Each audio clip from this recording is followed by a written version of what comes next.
அனைவருக்கும் வணக்கம். இது பார்த்தீங்கன்னா முக்கியமான வீடியோ. என்னென்னு பார்த்தீங்கன்னா, இன்றைக்கி என் கடைக்கு கஸ்டமர் ஒருத்தவங்க வந்தாங்க, லேடி.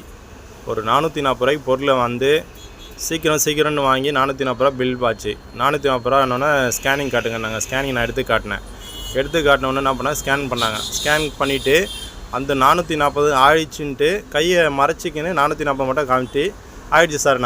எனக்கு பார்த்தீங்கன்னா சவுண்டும் வரல, மெசேஜும் வரல. இருங்க ஒரு 2 நிமிஷம் இருங்கன்னொடனே அவங்களும் 2 நிமிஷம் இருந்தாங்க.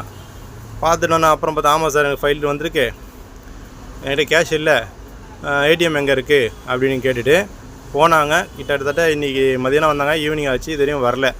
அதனால் பார்த்திங்கன்னா நிறைய கடையில் இது மாதிரி நடக்குது.